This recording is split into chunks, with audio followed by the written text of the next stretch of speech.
Welcome back to the Manor Entropians. Julian McBain here, and we are going back out to do migration. Because that's what we do this time of year. We hunt Longtooth. And my hope is my sound doesn't die like it has the last couple videos I've made. I actually had to nuke a video, tomorrow's video, and start it over because the sound just cut out for no reason. Just dropped. And I don't know what the cause of it is, but my hope is that it doesn't continue to be an issue. But as we go in and find ourselves a herd to hunt, if you're new to the channel, welcome to the Manor. Please make sure you take a moment and subscribe down below. We are on the road to 13 million subscribers, one subscription at a time, so make sure you subscribe. Why are there all Mulmen here and no Longtooth? Am I on the wrong side of the ridge?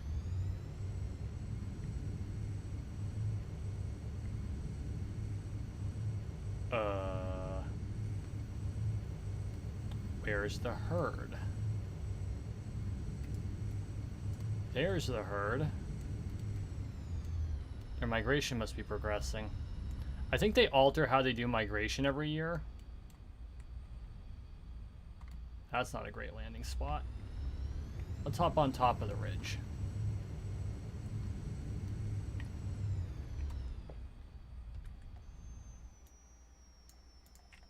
There we go. And we'll drop the leprechaun and get going. Okay, so I put it in the title because I wanted to address this first. Hey, Roy. Before we really get in, I'm going to address this first because this is going to turn into the proverbial elephant in the room. Today I went on the Air It Out podcast, which is a podcast local to me. And I made a major announcement. And I'm going to share the announcement with you, and I'm going to share some ground rules regarding this announcement for this channel. Today I announced on the Air It Out podcast that I am running for Vermont Senate as an independent candidate.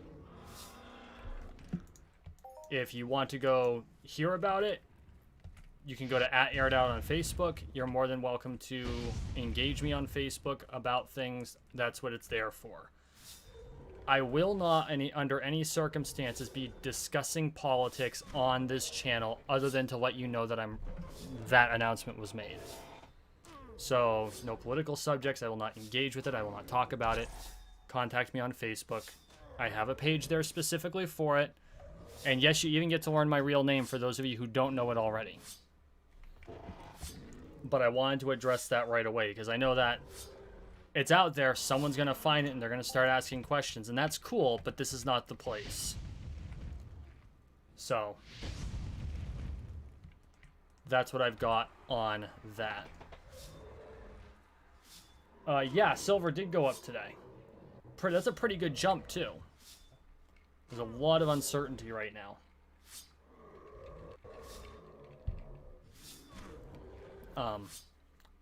But yeah, if you are interested in it, it's @AirItOut on Facebook. My buddy JD Green runs the podcast. And you can go watch there. So, okay. With that out of the way, how is migration, for those Entropians that are players in Entropia,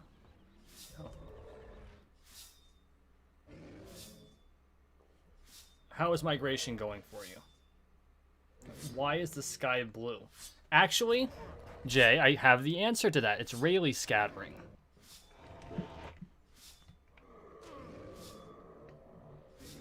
Which is something that I am not super familiar with, but I am familiar with the concept to a certain extent. I remember when I was a kid, they used to believe it was because the Earth allowed all colors except blue to go through, but it's actually incorrect. It's Rayleigh scattering, which is a far more complex function of the atmosphere. Where is... Because I bought the last sword out of Lorespade's shop. There it is. Hey, Whispers.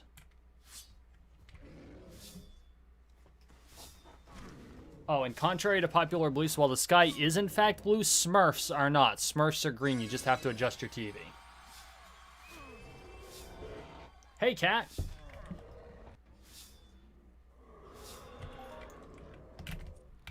And I will die on that hill.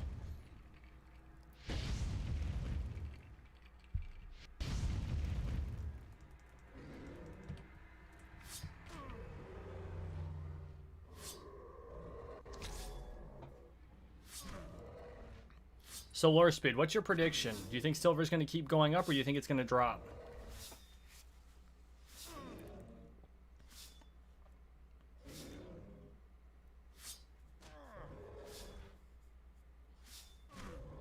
No, Whispers, didn't you used to watch Cartoon Network? Grouchy Smurf came out and specifically stated that Smurfs are not blue and that they are green. And you just gotta adjust your TV set.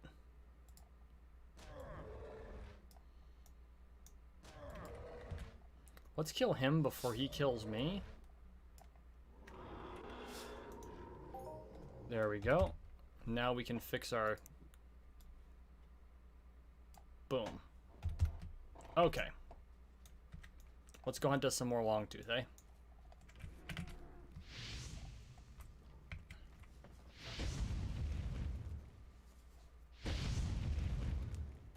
Jay, from now on, I'm going to call you Gargamel, okay?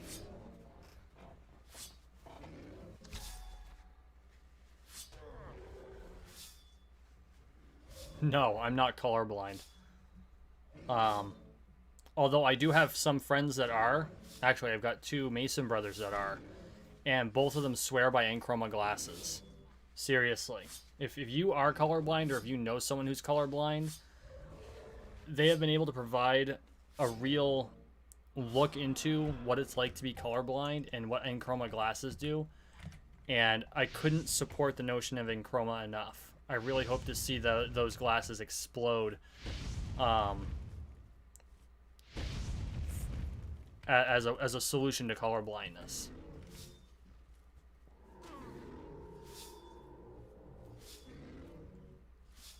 Ha! Yes, they will. They should make a video game like that. The player comes upon a band of Smurfs and they're like, oh, I'm going to walk through, and all of a sudden the Smurfs just swarm the player. Blood on their teeth.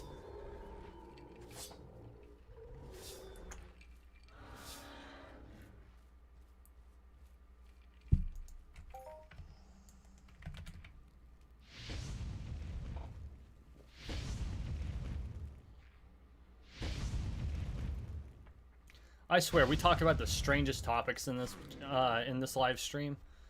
Hey everyone, if you could all do me a favor, since I see that we have quite a few people popping in and out, if you could please just hit the thumbs up if you like what I do, and possibly share this to your social media, it's greatly appreciated.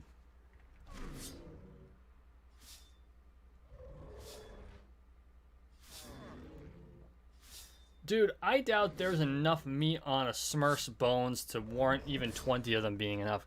If you're gonna eat Smurf, just go after squirrel. It probably tastes better.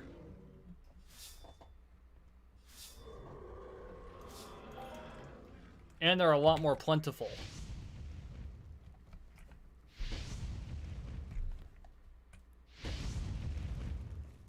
Actually, there are some places where rabbits are endemic, like squirrels.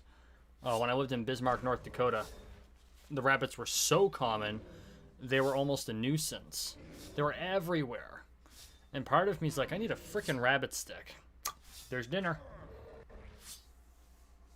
Actually, I'm not a big fan of eating rabbit. They literally taste like chicken, but they're stringier. They do go good in a pie, though. I will do that. Not so big on rabbit stew, but they do go good in a pie. My ex-mother-in-law used to raise Flemish giants for meat. And, they weren't bad. They weren't bad. I do think that preparation on them really matters, though. And Flemish giants get big. The largest one I've ever seen, and they didn't have it on their... This wasn't one of their meat rabbits, but I have seen one that was being kept as a family pet. It was as big as a freaking collie. It was huge.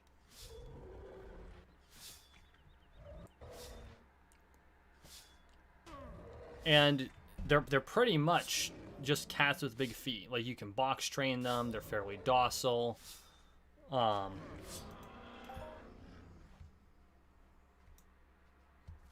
They generally actually don't nip at you. Rabbits don't generally nip at you. My son's aunt always keeps a rabbit because they think she's allergic to cats, so she keeps a rabbit, and they act almost identically.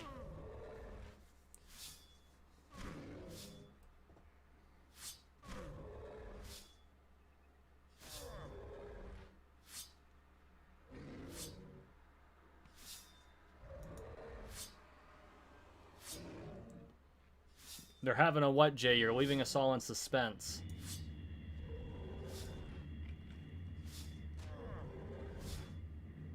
Oh, there's the plot. Wow. Shout out to Mr. Will Wax-a-Lot. What a name. Why? Oh, boy.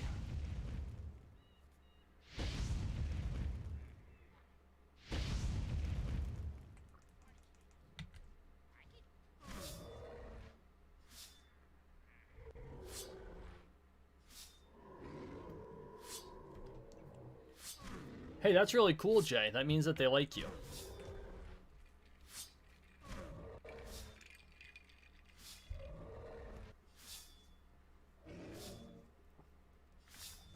And if you don't think rabbit's filling, it was prepared wrong. Or the rabbit was too small. Flemish Giants have a lot of meat on them. And it's dense. It's like it's basically like chicken meat.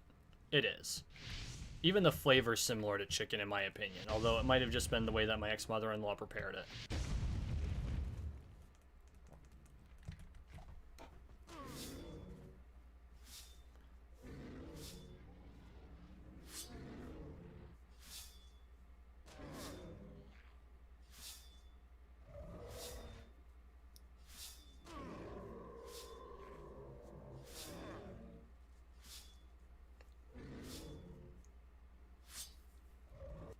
So yeah, it's been an interesting week so far, considering it's only Tuesday. Yesterday, and I know you're going to be hearing some of this again tomorrow, but yesterday I got up at 9, and I didn't stop moving until 10:30.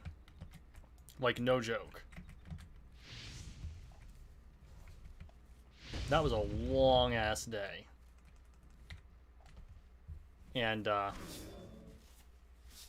one of the things that we did was, I did yesterday, is I had lodge, because I'm a Freemason, so we have lodge once a month. And it was something like 92 degrees in the lodge room.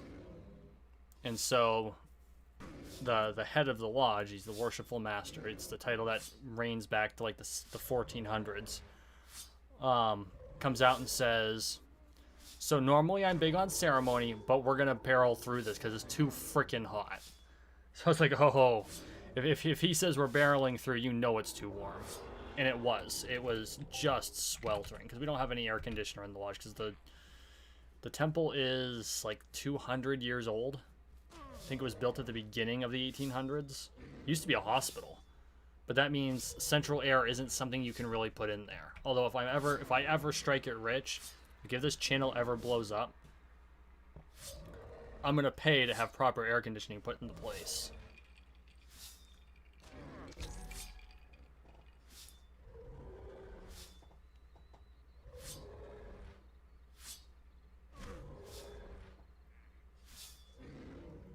Okay, yeah, that explains the rabbit issue. So wait, you've only been working for this place for a week and you got requested already? Dude, you're on the fast track to management right there. 100%. Just keep your nose clean and do your shit. You'll be climbing the ladder in no time.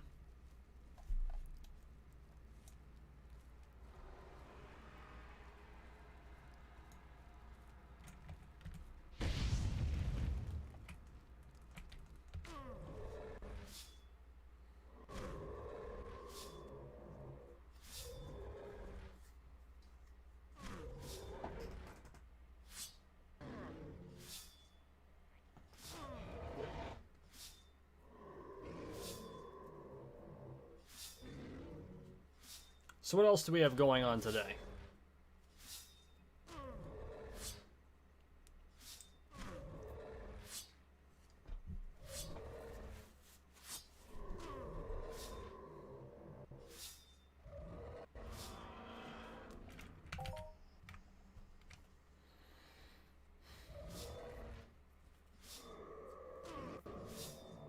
You know, I find it interesting. One of the most interesting parts about doing this as a streamer and as a YouTuber is I have to remember what topics of conversation I've brought up in videos that I've recorded but haven't posted. Because I don't want to duplicate what I'm doing. But if I expand on a video that I haven't released yet, everyone's going to be scratching their heads at me. It's like, ah, crap. Haven't discussed that yet.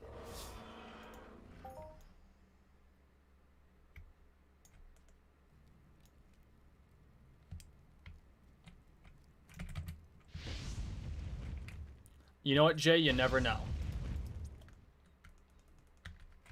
You never know. If I had stuck at Walmart, I would have been a manager before 25. Like an actual assistant salaried manager. I decided to go to college instead. And while I don't believe leaving Walmart was a mistake, although at the time it was still a really good company, it had its problems, but it was still a really good company. And I still think to a certain extent it is today, but it has more issues.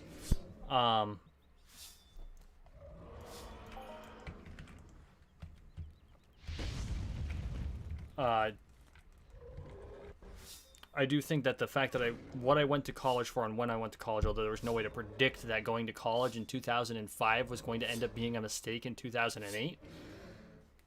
I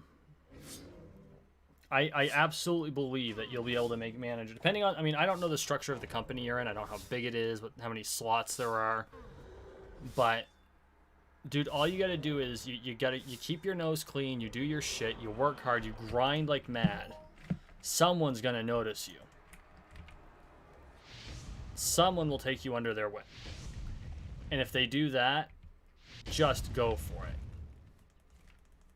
Because you don't know what's going to happen tomorrow. It's always good to have that opportunity to learn. And I think that's the biggest mistake a lot of people make, and I'm not calling you out, Jay. I made this mistake too. It's assuming that you don't have what it takes because you haven't got an X factor of some sort. Whether it's how old you are or a degree to a certain extent. There's a lot of credentialism, especially on the coasts in the US and I'm sure in Europe. Or because you don't know certain things that you'll never make it or you won't make it as fast as you think you will. You absolutely can do it. Sometimes you might have to realign, take a step back, figure out some baseline stuff. But you can absolutely get where you're going, and things like age aren't going to be a factor. It's going to be skill, competence. Competence is the big thing. If you have competence, employers will promote you as fast as they can. Because there are a lot of incompetent managers out there, and employers are itching to get rid of them. Assuming the human resources rules don't prevent it, which are becoming harder to deal with these days, but that's another factor. Which it's important that they do, because arbitrary terminations aren't good either. But it does make it more challenging for you, an up-and-coming rising star, trying to grind your way into a position of you know, a management position or a position of better pay. You're going to find obstacles along the way, and sometimes those obstacles are going to be incompetent management. And I don't know if your company has that issue. Not all companies do, a lot of companies don't, but there are a lot of companies that do, and it's unfortunately just something you have to deal with.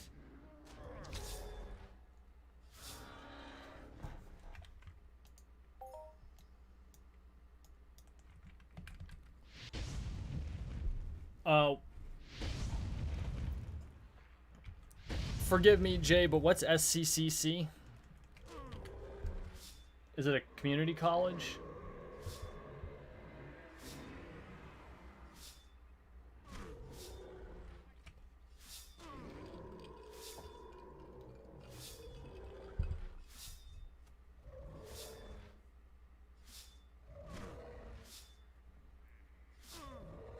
If you're interested in baking, Jay, I'll have to introduce you to my sister. She's a pastry chef.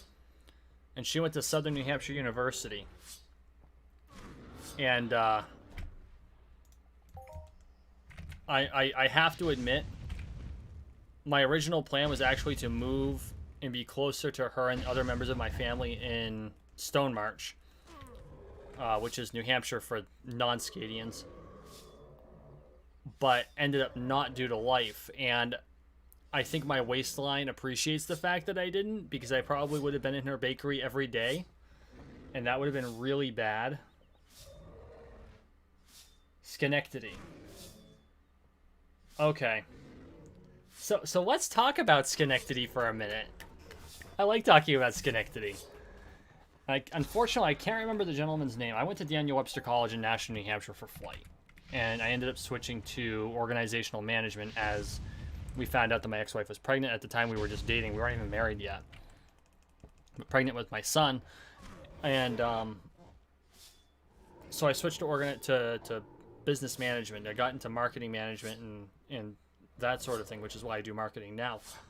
But one of the people, when I was in flight school, of course, the pilots are the jocks. Like I'm the geek of high school. I was a nerd among nerds in high school. I go to school, I decide to become a pilot. All of a sudden, I'm a jock, and I go to the computer sciences area to do game night, and they're all like, "But you're a flight student." I'm like, "But I'm a geek." And they're like, "But you're a flight student. Flight students are jocks, not geeks." But anyway, one of my fellow flight students, who was, if he had a geekdom, it was explosives. This guy fired model rockets, blew off fireworks, not at the college, but at home.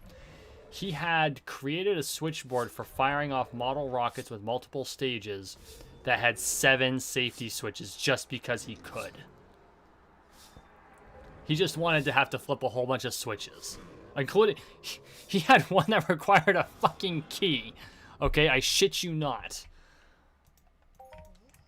So anyway, he was from Schenectady, and so we used to talk about the Schenectady airport, which is, I don't even think it's in service anymore. Kids go skating on it, from what I understand. It's all broken up.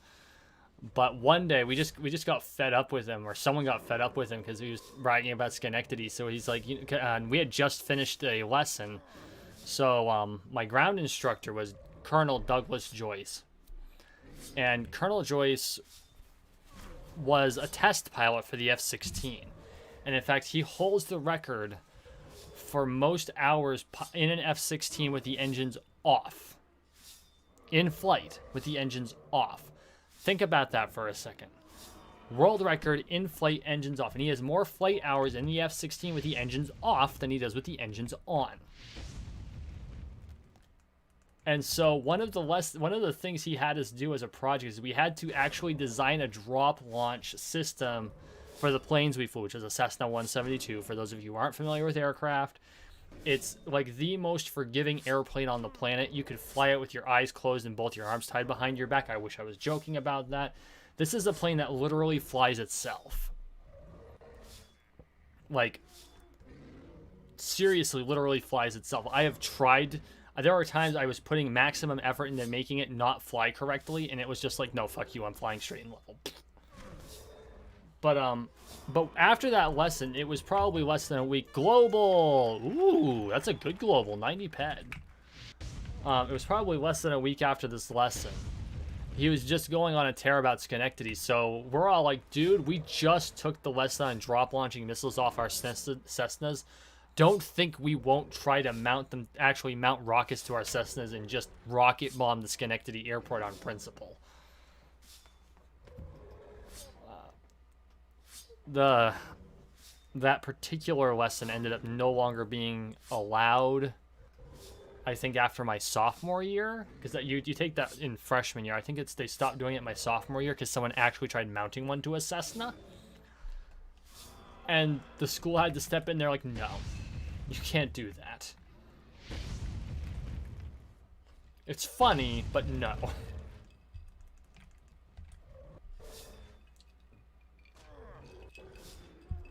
Although, fun fact, it is not illegal to launch.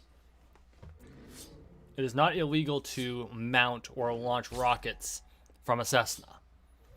It's just considered highly dangerous because, as it happens, the fuel tanks are in the wings.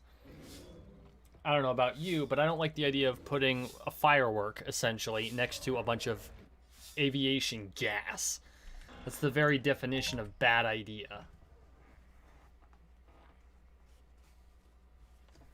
Okay, respect the baking. No, that's awesome. You go for it, man. You absolutely go for it. But you know what? If you're gonna do it, I expect to be able to sample your goods. And if you're gonna make baked goods, you better be bringing them to events.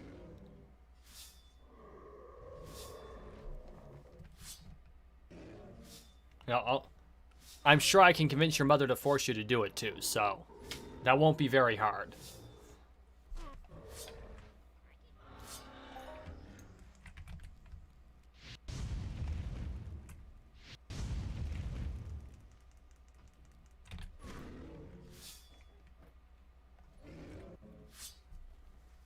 All I've got to do is say, Anne, I'm going to keep calling you Your Excellency until you get Roy to bring baked goods to an event.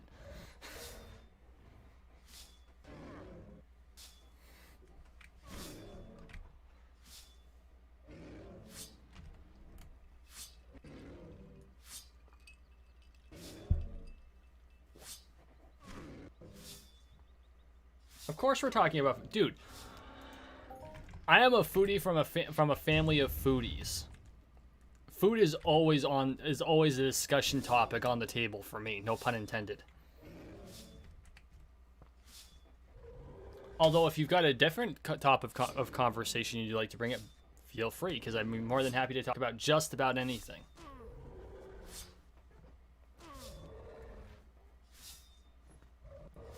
Other than the fact that I really, really, really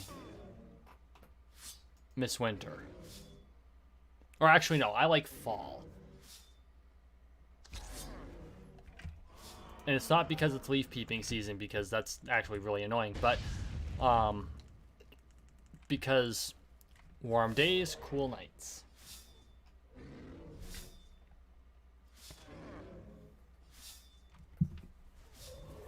Okay.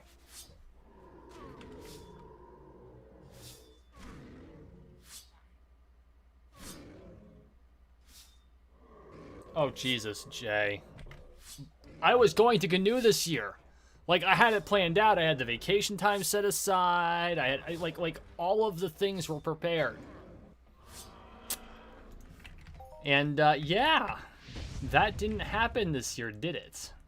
For anyone. So I will be at Canoe next year. I will find a way. I will make that shit happen. If I have to drag my whole family down just to make sure that I can go.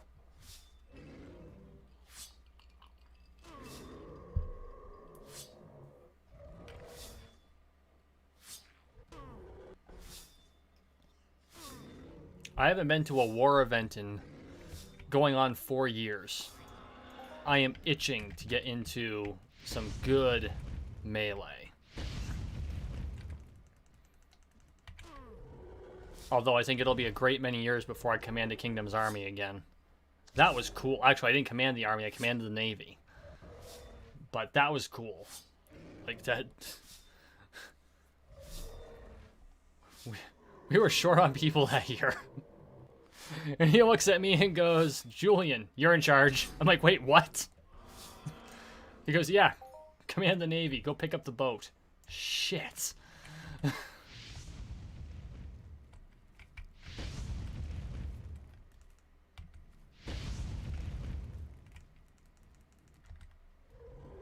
Oh, both of those sound delicious. You know, fun fact, I don't eat a lot of sweets. And a lot of people kind of give me funny looks when I say I don't eat a lot of sweets. But here's the reason I don't eat a lot of sweets. I have had too many authentically well-made baked goods. And so, like, the store-bought stuff just doesn't cut it. It doesn't. You know, when your sister's a pastry chef, and she used to work for Ming Tsai, who competed on the Iron Chef circuit. And I honestly believe that if she were to decide to do so, she could compete at that level. I absolutely believe that. I'm not just saying that because she's my sister. I honestly believe that she could compete on the Iron Chef level. Amanda, are you in the chat tonight? No, I know she doesn't watch my YouTube channel.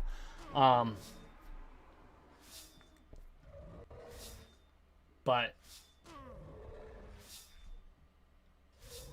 because I have had so much good, authentic, homemade food, I can't do the store-bought crap anymore. Like, you got my sister, and you've got... I used to... So, in North Shield, which is the Midwest for non-Scadians, we have a Laurel, which is someone who is a master or mistress of arts and sciences, which includes cooking. And she got her Laurel for cooking. Her name is Manthra, or Anamanthra. And amongst her plethora of abilities, which includes making grown, large, heavily armored men cry when she wipes their legs out with a polearm, which she is very good at. She named the polearm leg taker for a reason. She is probably that kingdom's, quote-unquote, SCA kingdom's best cook. And I have had her feasts. And it's hard to find a comparison when you have food that good. And I mean, I have, because, you know, when you're cooking for a mass group, you can't have the detail you have in an individual meal, but it's just like, I've been spoiled when it comes to food, which is good because I'm a foodie from a family of foodies. And we all put a lot of effort into becoming good cooks because we're foodies. But I can't even come close. I can't. And I think I'm a good cook. But I can't touch Manthra.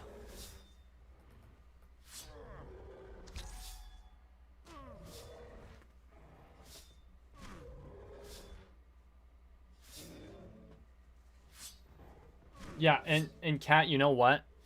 I hate boxed mac and cheese.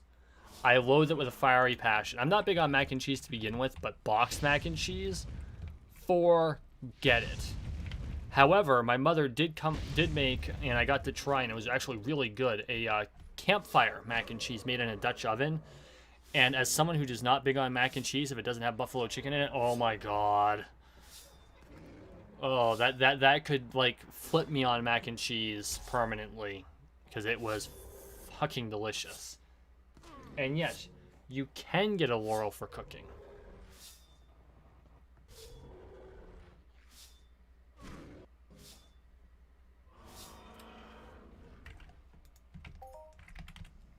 I don't know why you weren't told this, Jay. Did you ever ask a Laurel?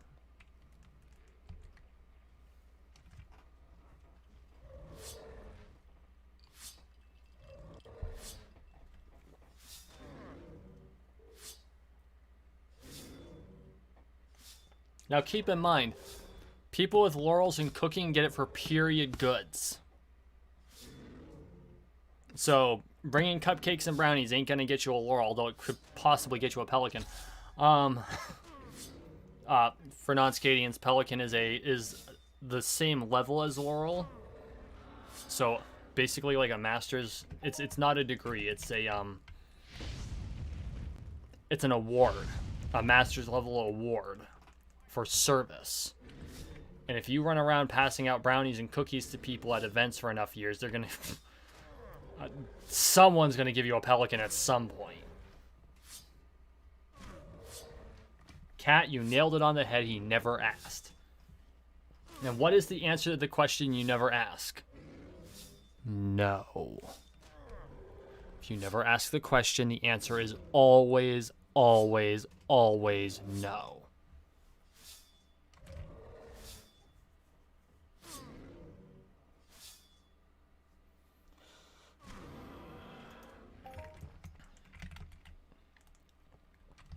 Jay, you will find that most of the things that... There are a lot of things we eat today that are period. Just the techniques have changed a little bit. Chicken soup, 100% period. They just usually had the bones on them still. Just drop the whole chicken in. Boil the thing. Kind of split the meat off, or you pull the leg off and you just kind of dunk it in the... You know, just drop it in the broth and put some of the vegetables in. You know, that's all period. Scalloped potatoes. Except if it wasn't scalloped potatoes, they're called armored turnips, which is scalloped turnips. 100% period if you use turnips. 100%. And let me tell you, I'm not a fan of scalloped potatoes, but I love armored turnips.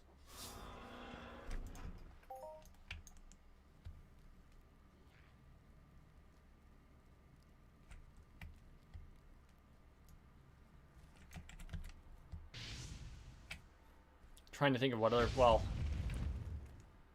the World of Warcraft cookbook has a recipe called Iron Forge Rations.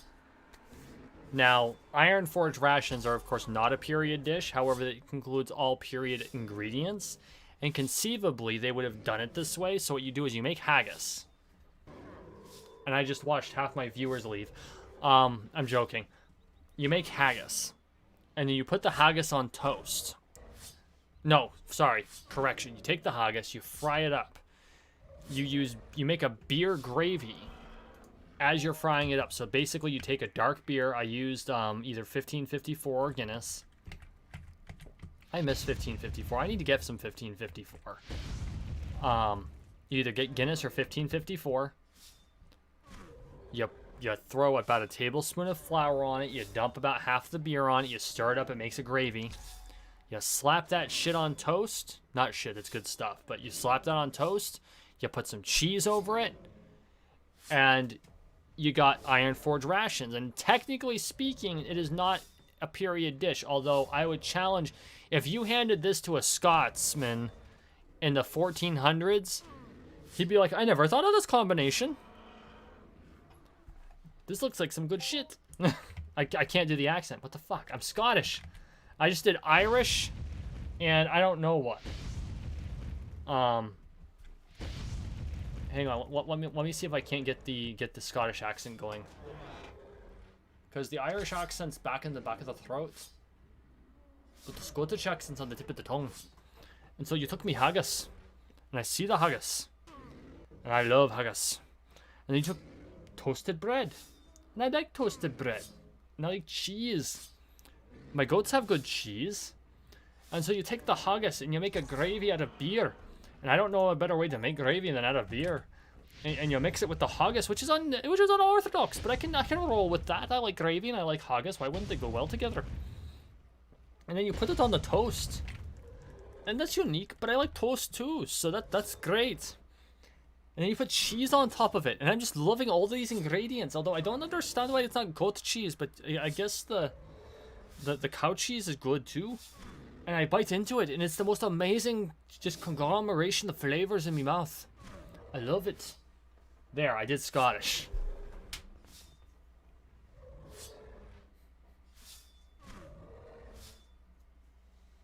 Just had to get into the right mind frame. Wow. Get in the right mind frame. That's the problem with me doing accents. Once I start, I have a damned hard time stopping, which is why I don't do them.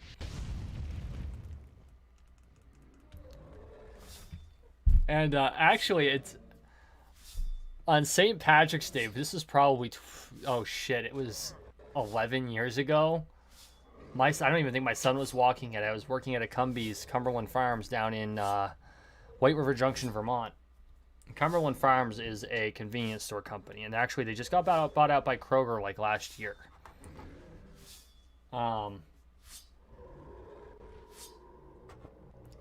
And so it's St. Patrick's Day, and I'm talking in an Irish accent. And my Irish accent is actually not bad, and I've been told this by people from Ireland, and one of my vendors was from Ireland. And here I am talking in an Irish accent, and his Irish accent is far lighter than mine. And he goes, and he's just like, wow. So I know I can do a decent Irish accent. I think I do a decent Scottish accent. I just have to like be able to separate myself out, and like the first few words is kind of there, but once you start, it's just difficult. Yeah, I was shocked because I didn't know he was from Ireland, and then I realized like I could hear there's a tonality to the Irish accent, right? And I'm like, wait a second, you're Irish? And he goes, yeah, I'm from Dublin. I said, you're from Dublin? He goes, yeah, I moved here from Dublin like 20 years ago. And my accent's heavier than his was. Because he had moved here at like the age of 12. But the part, I want to say it's like the back of the throat part. It's the R's. The R's. The Irish R came out. The Irish. Whenever he said an R, it was always there. But I'm in Vermont, and you know, Vermont Irish is a thing. So I didn't really think much of it, although, you know, because there are certain areas in Vermont where you're heavy on the R's to begin with. We just don't pronounce our T's ever. And I'm like, you're from Dublin. No joke. And so we're talking for a few minutes, and he's like, your Irish accent is definitely from outside the major cities, but it's there, and it's good. And I'm like, wow, thank you. That's a major compliment. To be told you have a good accent from, you can replicate someone's accent accurately and not make it look like a caricature.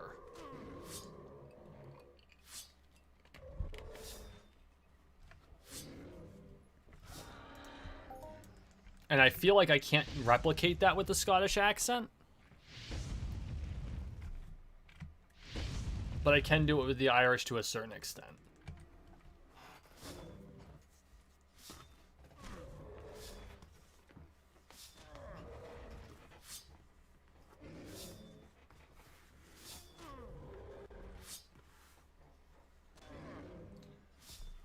Yes, Kat, you do. So the Vermont accent in question is the rural Vermont accent. And you can hear it when I talk, where I don't pronounce my T's very well, because it's Vermont. Or mittens. Not mittens or Vermont. And I've got the Vermont R too. Vermont.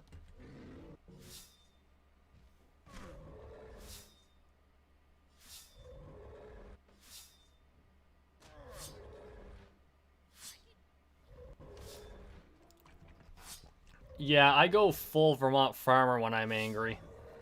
Which threw off the North Dakotans, let me tell you, because you want to hear something fun. So in North Dakota, there's a lot of, whoops, you have the North Dakota Germans. Because they're Germans. So North Dakota Germans, right? But they also have a lot of mannerisms like, yeah, sure, you betcha. And that's kind of the way it goes. I'm from North Dakota, yeah, sure, you betcha. Well, then you got me, who's a Vermonter, and I come from rural Vermont. And although no one, my cousin, my dad's cousin, like, seriously has the accent, you do see it come out in me from time to time, just, like, depending on the group I'm with. If I'm with my New Hampshire family, the R's suddenly disappear. But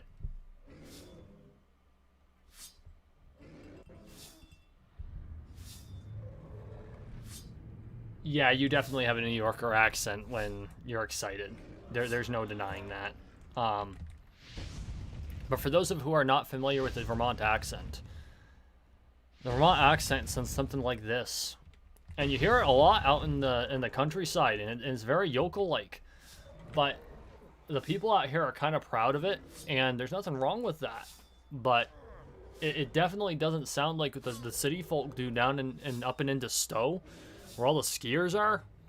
And people in Stowe, everyone thinks everyone in Stowe is rich, and that's only half true, because you got the people in the palatial estates that come up here from New York and Connecticut during the winter time to go skiing and view the leaves during the fall in their buses.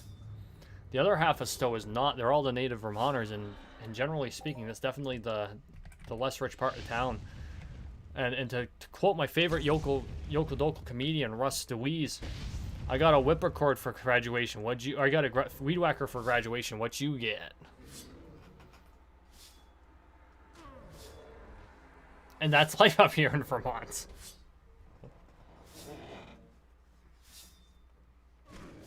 I actually did that accent from one of my coworkers today, and I thought she was going to fall out of her chair. Because I did the Vermont accent, and then I said, yeah, sure, you betcha. Which is just jarring, because we don't do that here.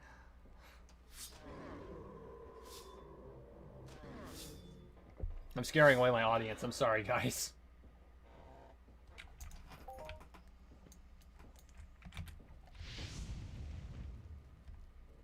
Like, seriously, if you didn't know that there's a vein of redneck running through me, you know now. And I don't view that as a bad thing. I don't. I think it has given me some really unique perspectives as I have grown my career. Because I'm the guy that goes to work in a suit, and I'll come home and split wood. I'll change out of the suit first, although I've done, like, engine work in a suit. I've jumped on a tractor in a suit. Shocked the hell out of my friends when they found out I could operate a John Deere. They're like, wait a second, you know how to drive a tractor? It's like, yeah, guys, I grew up on tractors. But you're a banker. Well, I was a banker. But you're a banker. Yeah, that doesn't mean I didn't grow up doing this. What do you mean the Haggis monologue was terrifying? Look, Cat, I will convince you that Haggis is good. I will make a Haggis. I've been meaning to for a while. It's been like 3 years. I miss Haggis. It's actually funny. In grade school, I did research on Scotland. We were doing in different countries, and I did Scotland.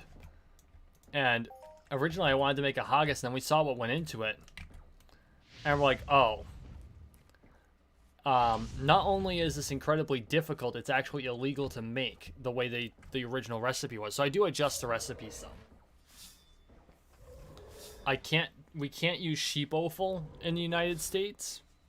Well, we can, but we have to source it and no one can sell it to you. So if you're going to do it the way they actually say to, you have to have your own sheep.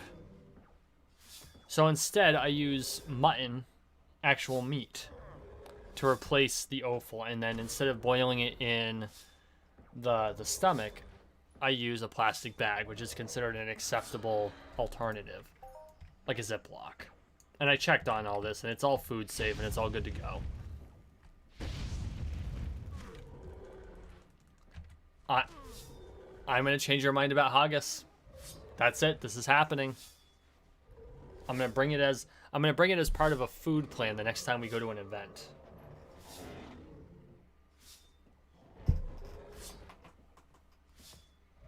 Which is good, because it takes 6 fucking hours to make.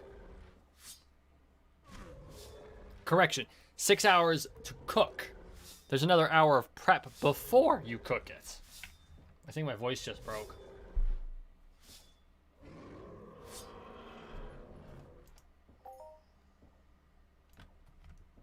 Oh, Haggis is amazing. I do have to admit, I much prefer it with the gravy on it. That's probably my rural Vermonter coming out, because gravy. But yeah, no. Haggis is awesome.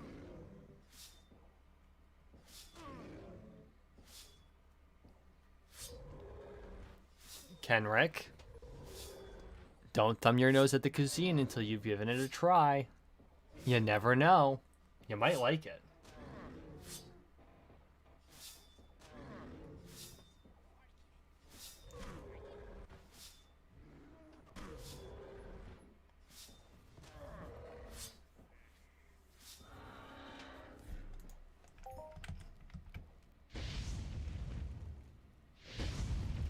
I'll even pick up one of those camp toasters where you can make toast over the fire. So we can actually have Iron Forge rations, and we'll have cheese, and we'll just... It's good stuff. Good stuff.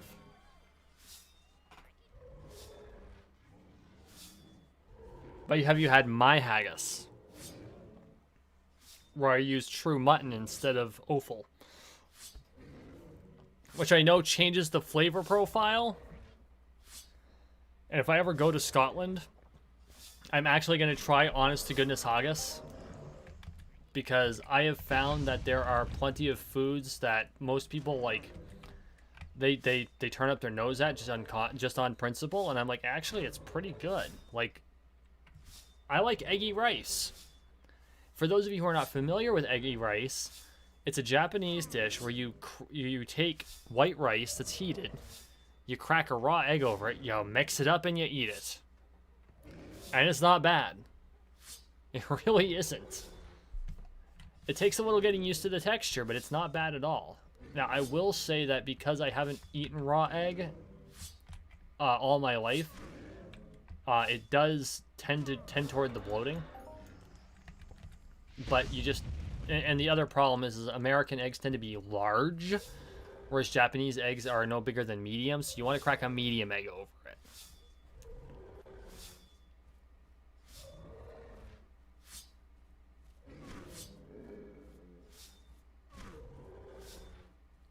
Haggis is not biological warfare.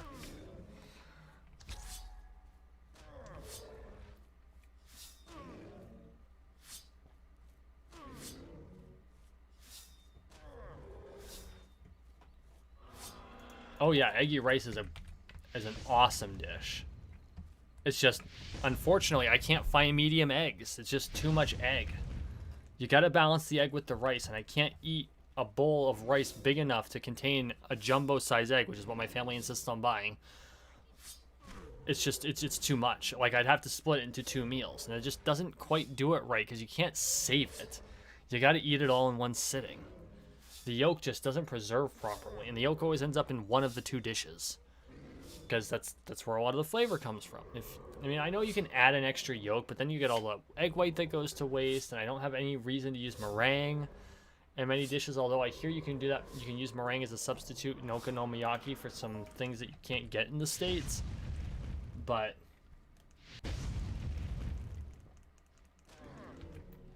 Whispers, you're from Hawaii, aren't you?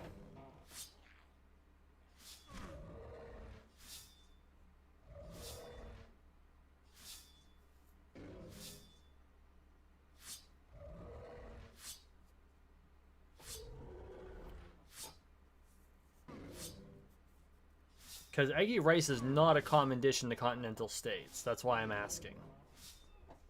And you don't have to answer. You can just, you know, tell me to F off if you want, but... Yeah, okay. Like, I ran into eggy rice for the first time in The Devil is a Part-Timer. And I'm like, wait, do they actually eat it that way? And I looked... And I looked it up, and it is an actual Japanese dish. And I talked to some friends who are Japanophiles like myself. And come to find out, I tried it, and I was a little nervous at first, but it's actually pretty good. Add some soy sauce, and you stir it up real good. And my only complaint is that the only eggs I can get are way too fucking large for a single serving of rice. And I could get medium eggs in Bismarck. That's the sad part. I just can't get them here.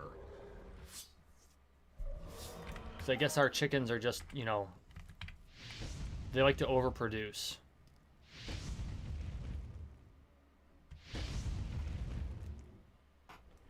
Yes, there are a lot of Japanese in Hawaii. That's why I asked. Because I knew there were a lot of ethnic Japanese in Hawaii. Both from Japan and Japanese Americans.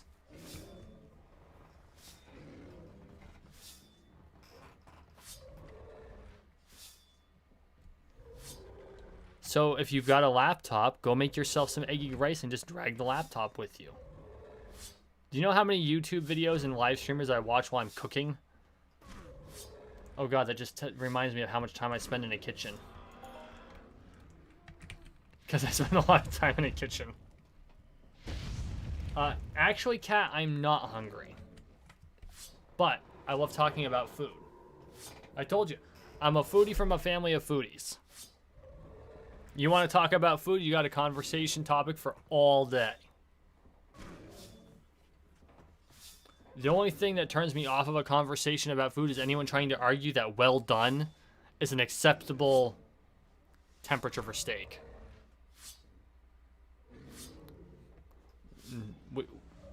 Which at that point, it's just an abomination.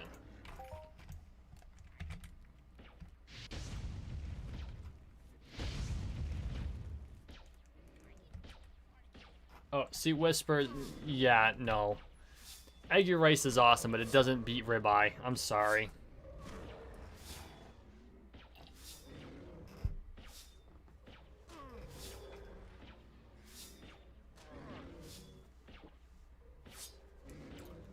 Okay, well, one of my mods, please ban Jay from the group, because he just came out in favor of well done. I'm kidding, Jay. I'm kidding. Oh, you know, Whispers, that has some possibilities. It does.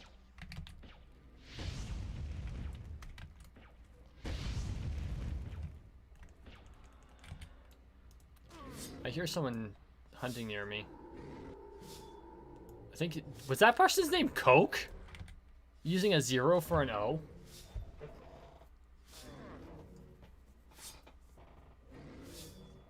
Whispers, go for it. Let me know how the flavor combination works. I actually think that would come out really well. I do. Especially depending on how you decide to cook the ribeye. If you just finished, what did you do? Did you grill it? Or are you doing like oven? Or how are you making that?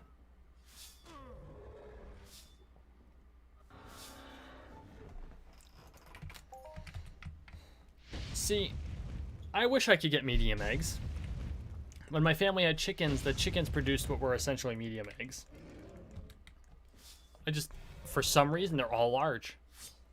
Large, extra large, and jumbo is just too much egg for decent eggy rice.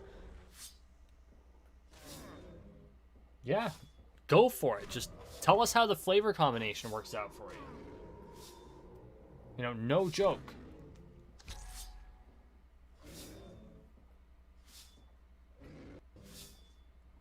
See, you come here for the hunts, you stay for the food chat. What can I say?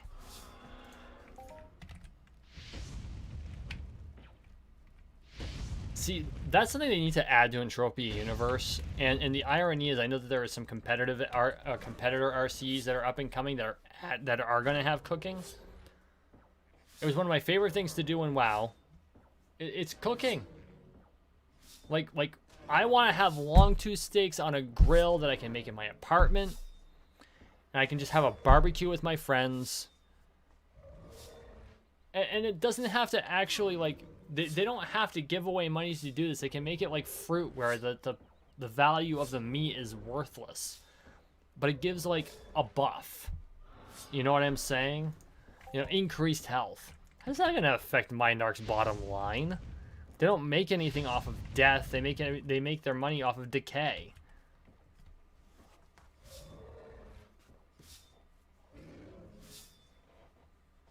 Oh, there you go.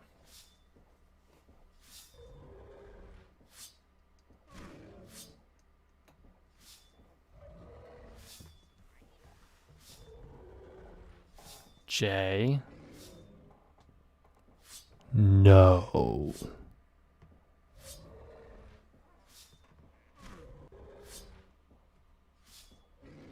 Lawful evil all the way.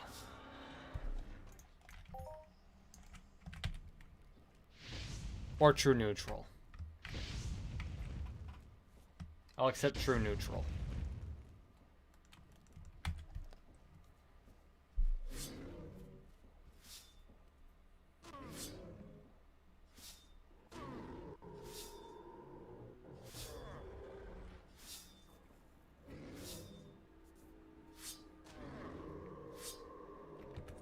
How are we doing? 295. We're still on what? 4?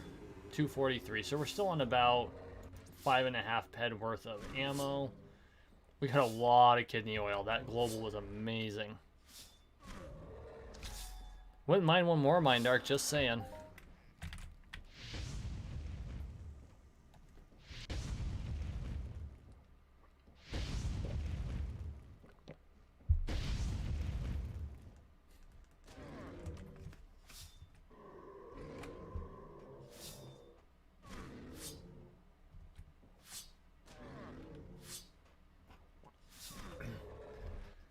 Hey y'all, if you're watching and you haven't done so already, can you please just hit the like button for me?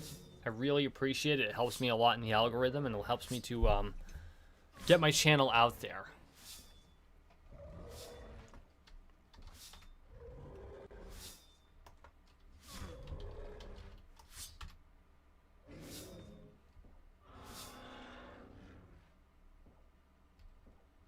Especially since I'm like trending 10th down the list right now.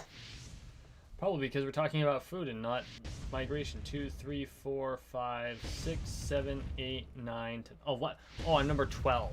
I'm number 12. That's a shame.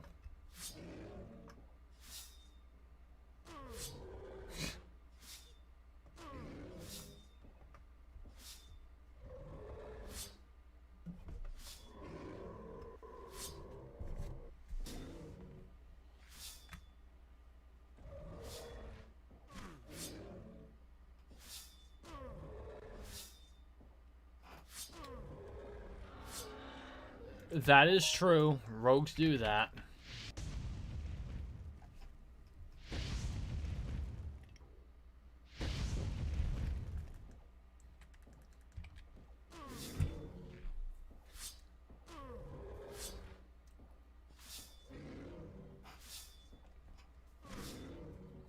Obviously, you had some rice available if you've already got some with egg in it.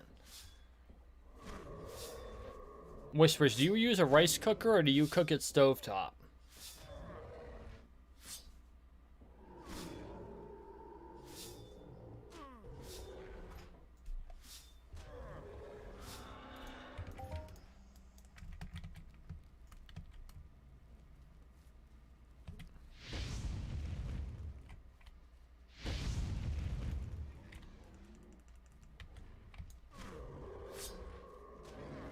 Whoops. At least I'm not running into Fred out here. That would be hazardous to my health. Quickly.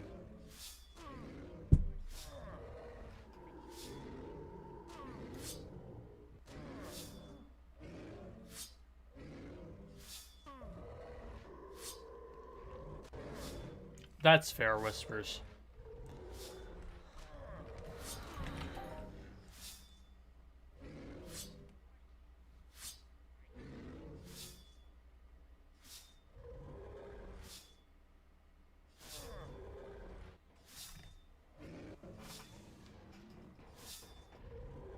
That is also fair.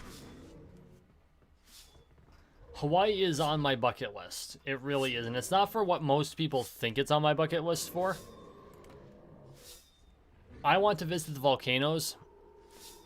And in all seriousness, I want to try running up the lava flows.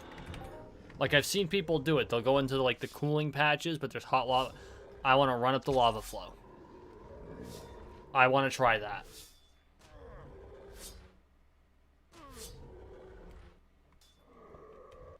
I want to visit the volcanoes.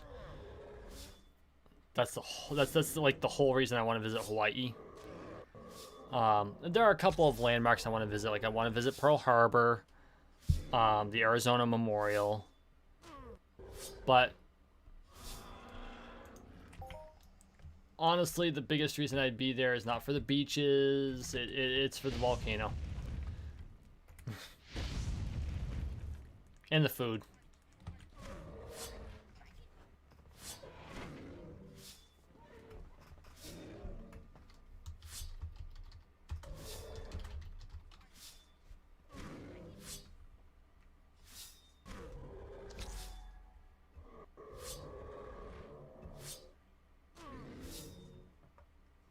That, and I do want to meet the Hawaii royal family.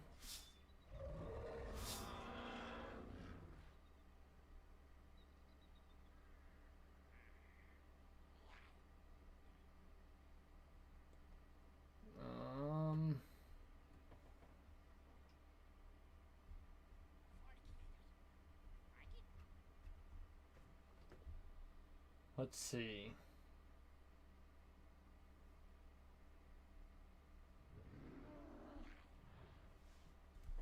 I don't know who the current heir to the Hawaiian throne is. Although I think he was a senator at one point.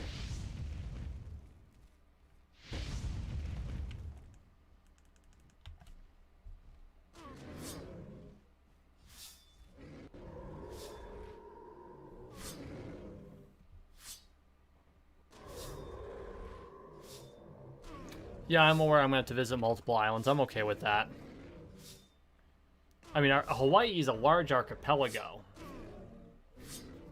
And I do want to hit every island that that humans are allowed to be on. And I think there are still a couple of islands that are still forming that are still subsurface, if I'm not mistaken. I could be wrong about that. But if it's shallow enough in that area, like boat up to it and just stand so it looks like you're standing in the middle of the ocean, that'd be really cool. If you're asking, that's fair. But no, like there's I do know that there was a senator, like a U.S. senator, who was, I believe, the heir to the throne, or heiress to the throne. I can't remember who it was. I just think it would be really cool, because, you know, people joke about American royalty. Well, technically we do have a royal family. It's just not for the United States. It's for one of our states. You know, considering Hawaii, like Vermont, is one of the 4 states that was once a sovereign nation. So there's a lot of history there. And I find that history very cool.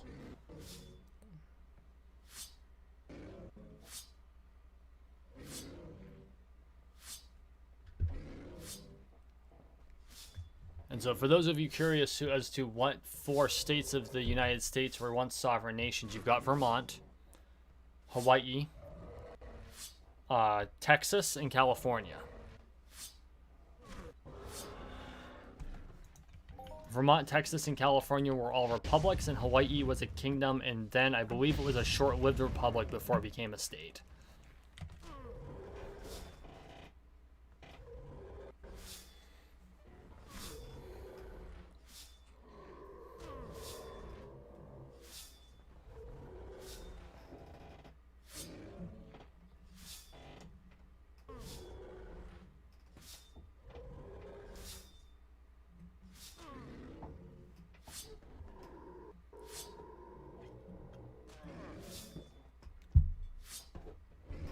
And for fans of Dragon Ball Z, the Hawaiian royal family is where the name Kamehameha comes from.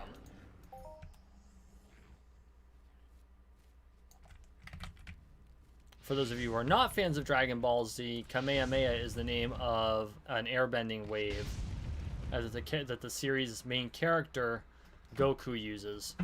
And he says it, they say it Kamehameha instead of Kamehameha. And it usually takes multiple episodes to pull off.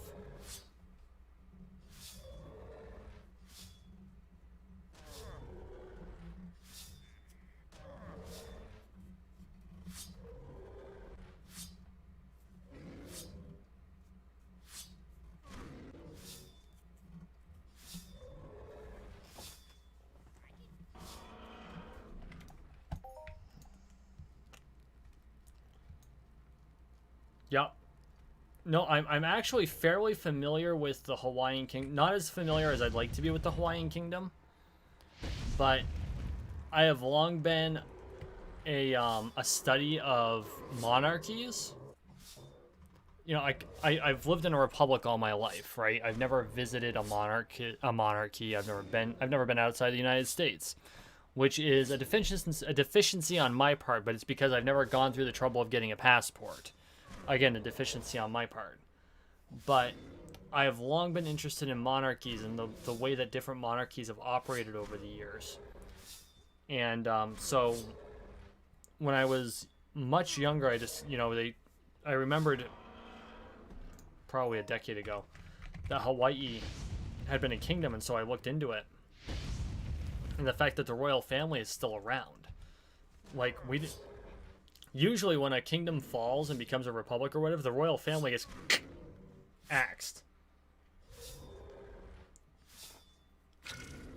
But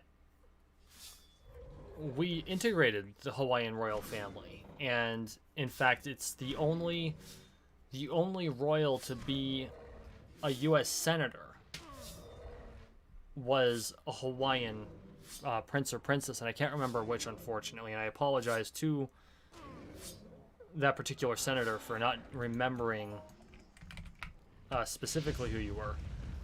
But I just found it really interesting that the United States ended up taking in a kingdom and turning it into a constituent state of a republic, and it became a republic before it became a state, I believe, and it might have only been for a day, or it might have been just the official name. I don't know how that works, but I seem to remember there was a Republic of Hawaii as well that was very short lived. But I found it very curious that in the United States cannot confer titles of nobility. But we have no rules against the I believe the term is mediated royal family that already existed being in the United States.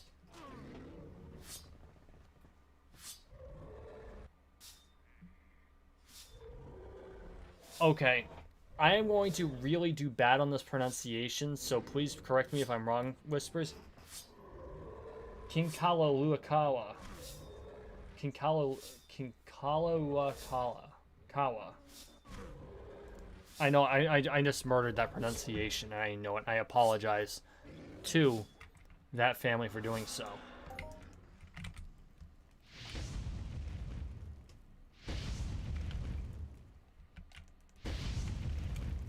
But yeah, there is a such thing as literal American royalty, and it's in the Hawaiian royal family.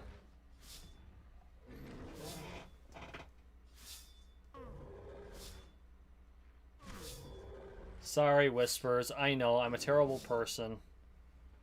And the sad part is I make an effort to not wreck people's names, but I know I am not perfect. And Hawaiian names are one that I gotta work on. Like, I do fairly well with Japanese names, with Chinese names, with Russian names, with German names. Celtic names, not so much. Which is ironic because that's the culture that most of my family's from. But they put B's in random ass places.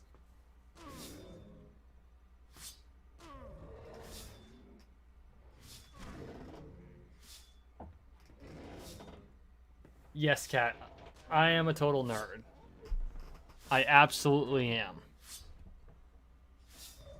And no, Whispers, the Hawaiian language is not the easiest. But it's a very cool and unique language.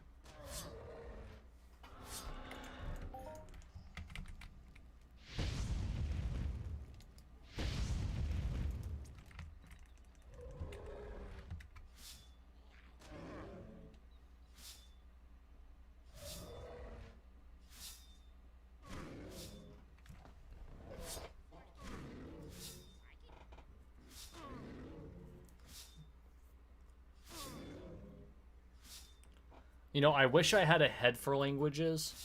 Like, I took Latin when I was in high school. And I actually got pretty good at it. And I still remember some of it. I was actually able to ask someone a question in Latin in a meeting. And they understood me. Which was good, because I haven't spoken Latin in... Oh, wait, that one's already under attack. I haven't actually spoken Latin in like 15 years. But I love different languages, and for the love of God, I cannot seem to learn them. Like, on my list of languages to learn.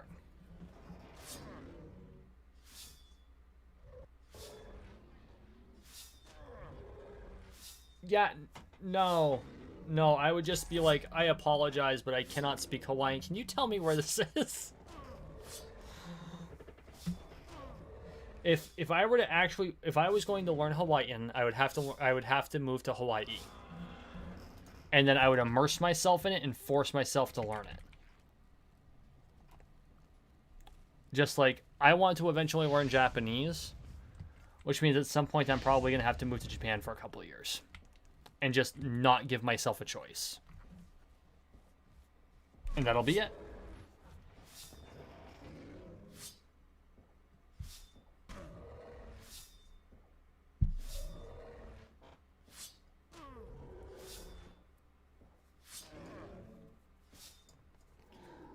I'm not surprised that people actually try. I think it's good they try. But at the same time, for me, language is as much a part of a person as any other characteristic. Your language is a part of you. And so, while mispronunciation while deliberately learning a language is considered part of the learning process, mispronunciation as a tourist, I feel like I could accidentally insult someone, which is not my goal. And so I would definitely be I would err on the side of saying, I apologize, but I really can't pronounce this well. This is what I'm looking for. Can you help me? Interestingly, there are a few phrases that I was directed through. I do know a few phrases in the Lakota language. Basic greetings for the most part. But that's another language that is very difficult to learn. There is a lot of nuance in it. And the way it's written does not necessarily match the way that it's spoken. So, like, good morning in Lakota is Hihane Washte. Washte, which means good. So it's actually, the morning is good, I think would be a more precise translation of it. But Hihane Washte. Washte is spelled W-A-S-T-E when romanized. Which is not the way it sounds. Because W-A-S-T-E looks like waste in English, or waste if you were to pronounce it, but it's washte.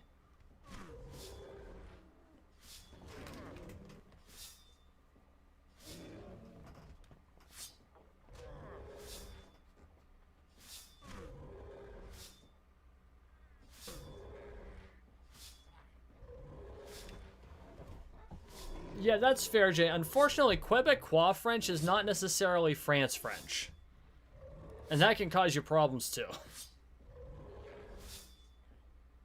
Hey, freaking Rican.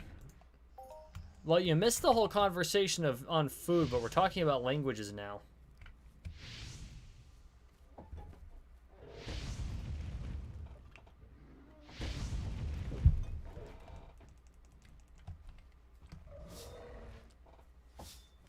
I had the privilege of spending... I lived in North Dakota for 7 years, and I had the privilege of spending a lot of time with the Lakota, the Sioux Nation. So it's the Lakota, the Dakota, the Nakota. I don't believe there are any Ojibwe Sioux in North Dakota, but I also spent time with... I mean, there are 5 tribes in North Dakota. You've got the Arikara, the Hidatsu, the Mandan, the Sioux, and the Chippewa. And I got the opportunity to spend time with all of them. But I spent most of it with the Sioux. And just it's a very interesting culture. A very different people. Especially when compared to the rest of the state. Because the reservation is split between North and South Dakota, and only two counties in North Dakota are part of the reservation. It might only be one. But it's just the dynamic between those two populations was just incredible. It was a privilege to be able to spend time with that culture. And I actually guest lectured in their high school. One of their high schools, rather, and I guest lectured in the college that's owned by the 5 tribes. And it was an amazing experience.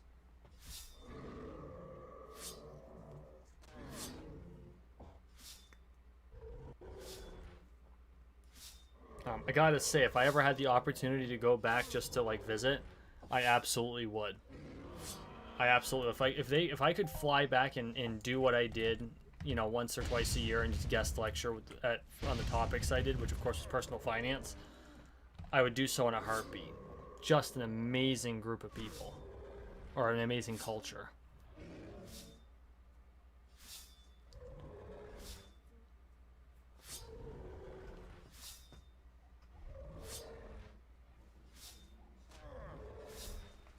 I find that a lot of America, the different indigenous languages in the United States are starting to fade, and I think that's not a good thing. I think an effort needs to be made to preserve those languages and teach people those languages and ensure they don't die out, because I mean, in the US, English of course is the language everyone knows, everyone speaks, and Spanish is spoken almost as widely. There's some French up in the northeast corner where I'm at,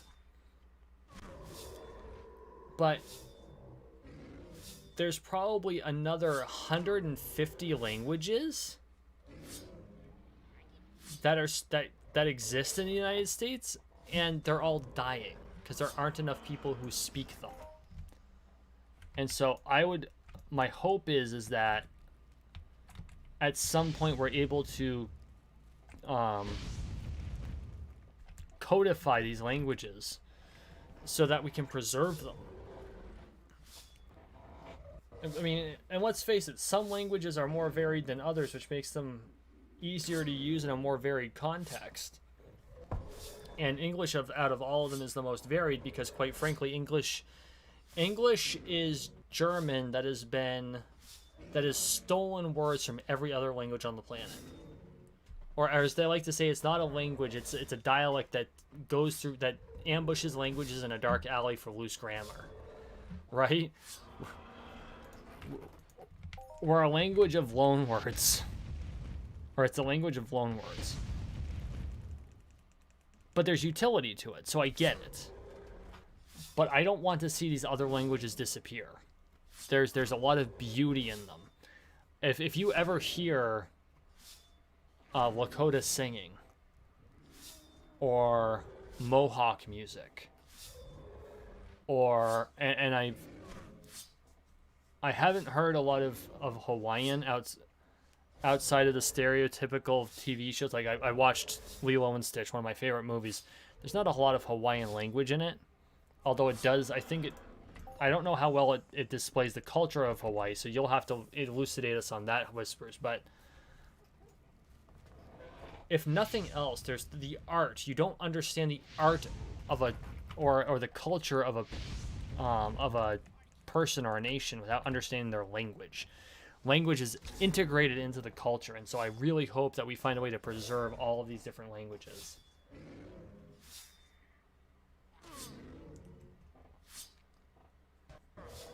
Freaking Rican, did you have to use the term groped? Shit.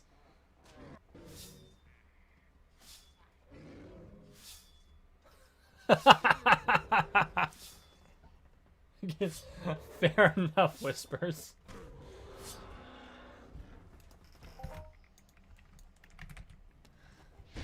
I think this one might end up being our last long tooth. We're running up against 10:30.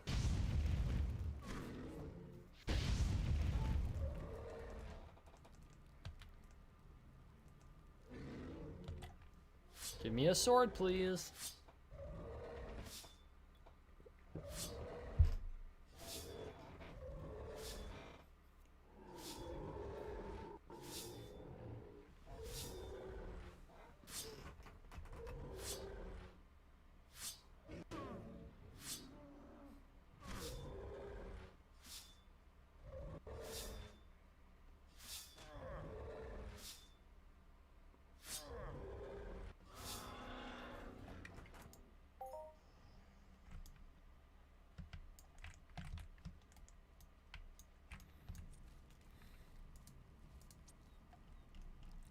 Let's get asleep near. I'm sorry. There we go.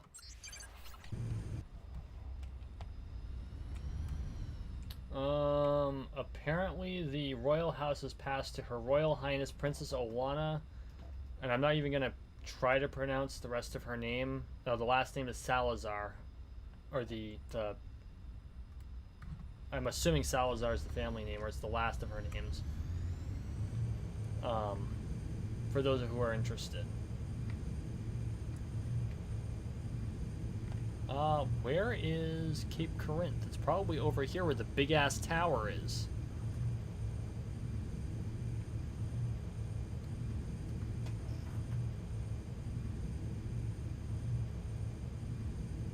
Oh my god, freaking Regan, really?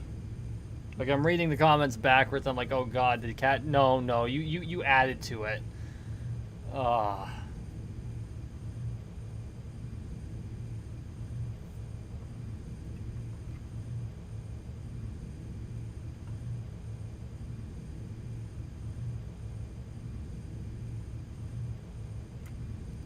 Pay attention, Julian.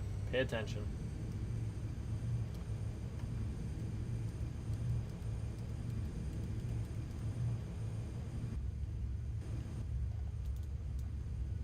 I really hate the zoom function sometimes. There we go.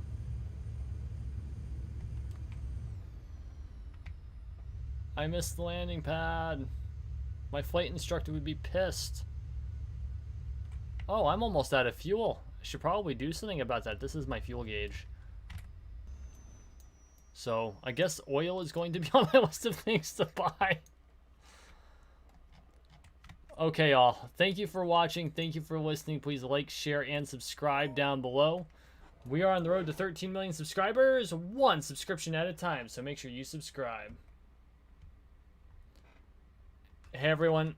I appreciate all of your support.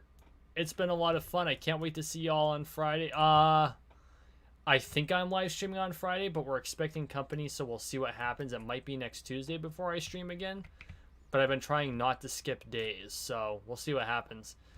And we'll see you in the next one.